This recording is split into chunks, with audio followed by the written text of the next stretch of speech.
Do you need more accountability in your life? I know I do.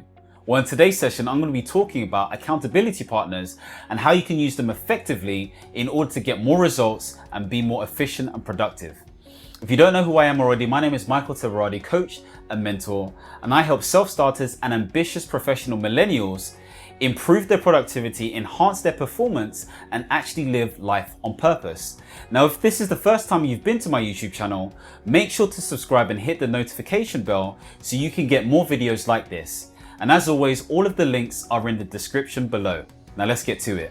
Now, it's an African proverb that once said, if you want to go fast, go alone. If you want to go far, go together. That is deeply profound when it comes to accountability partners.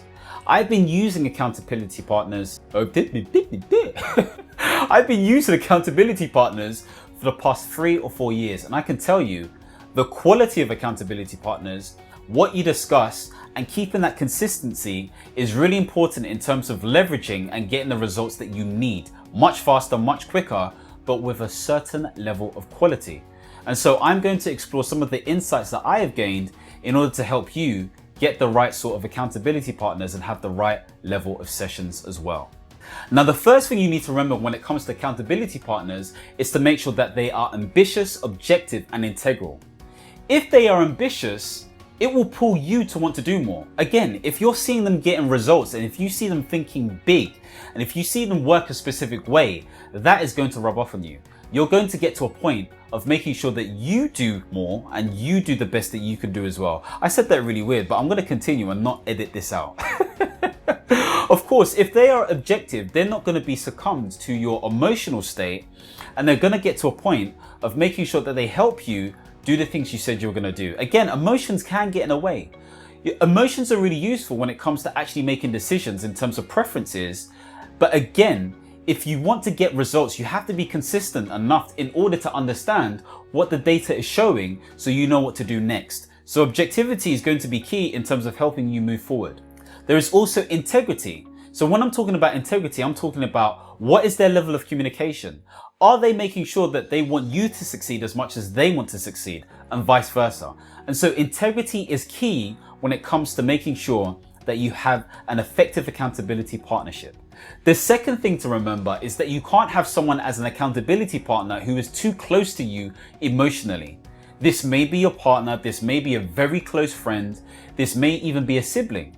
What I would suggest is that yes, you can have friends as accountability partners, but also find people within your network, people that are part of various different groups. Because again, if that level of objectivity is there, you get to a point of pulling each other to actually be accountable to each other rather than getting into each other's emotional and messy business as well. And getting upset if somebody hasn't done something because they said X, Y, and Z. I'm kind of reflecting on my sort of relationships, and yeah, you don't want to get too close to people emotionally in that sense. You want to get to a point where you're working with someone who you can at least be objective with. Now, I'm not saying it's impossible to work with your partner or with your sibling, but what I am saying is there is a general theme and gist when it comes to that sort of thing. So bear that in mind.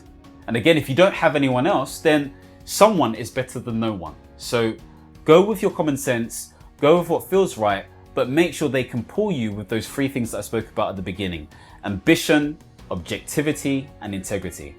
The third thing to think about is the method of communication and how frequently you want to meet with this person. Do you want to meet with them face to face? You want to meet with them on the phone, either via Google Meet, Skype, or Zoom? How do you want to meet with them? Again, this is something you both need to discuss and are both comfortable with. Now, for me, I meet with my accountability buddy on a weekly basis. Now, we do this in an alternate fashion where every 2 weeks we meet face to face and every 2 weeks we may meet digitally. And again, you have to understand what works for you. Personally, the whole sort of like digital thing via Zoom or Google Meet works well for me. I'm not too phased.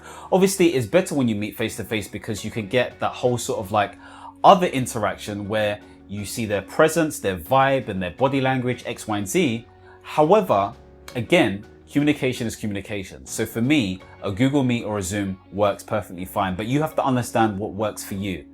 Now, I wouldn't do anything less than every 2 weeks because again, there needs to be this certain pull. And so the weekly or bi-weekly creates that pressure in order to get stuff done. The fourth thing is to remember that you have to make sure you record what you talk about, okay? If it's not recorded, if it's not measured, it doesn't exist. So with that in mind, what we do is we use a Google spreadsheet, okay? You can also use Trello to do this as well. You know I'm a Trello gang guy. But I use a Google spreadsheet with my accountability buddy. And so things that are recorded include things like the objectives, the actual task, what you've actually done. So this will include things that you did really well, your challenges and lessons learned, so to speak. In addition, you may also want to rate yourself out of 10 in terms of how well you think you did, and maybe get your accountability to do that for you as well. Now, I don't do this anymore because I didn't see it as effective, but maybe that's a dynamic that you want to add to your accountability sessions yourself. So think about that for your future sessions. I'd also like to add that it's important to make sure that you have some sort of status check, such as created, pending, completed, closed, so you know where you're at in terms of your specific task or project. Now, don't put so many different tasks on there where it becomes ridiculous, but I usually do anywhere between 1 to 4 at most. But on average, it's between 2 or 3. So again, you need to think sensibly about how you can effectively prioritize. And again, if you haven't checked out my priorities video, check out the priorities video. You can learn more about how you can be more effective in that standpoint as well. The fifth thing to consider is to make sure that you give yourselves enough time to speak.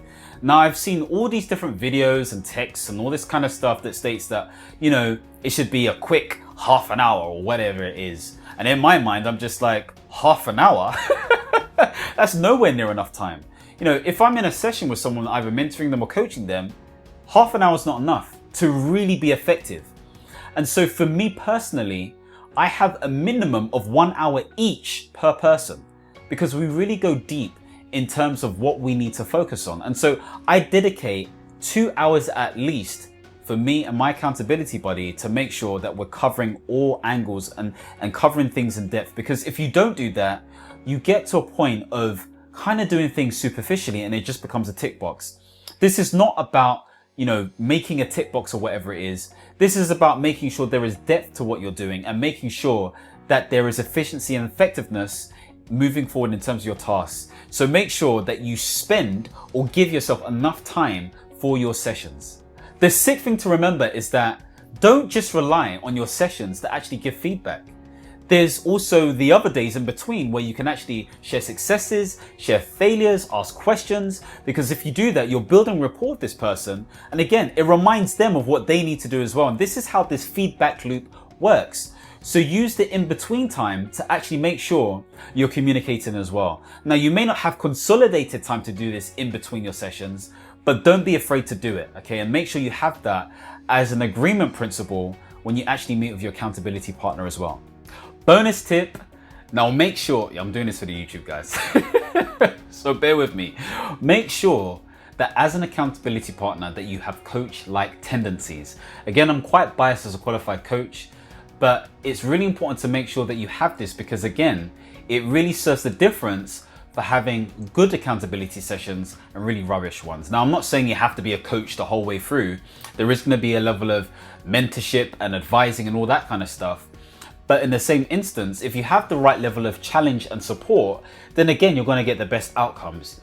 If you ask really effective and deep sort of questions, or powerful questions, should I say, you get to a point where you're going to get more honest answers.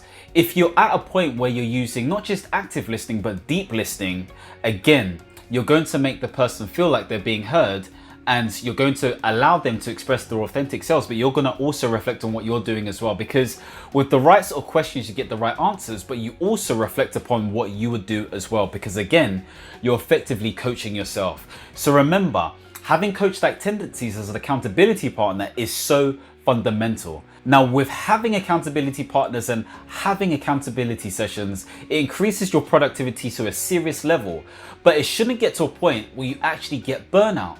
So in the next session, I'm going to be talking about how you can avoid burnout to make sure that you still remain productive, but you don't damage your health. Make sure you subscribe and hit the notification bell so you can check out that video. And as always, understand, reach, and expand. Peace.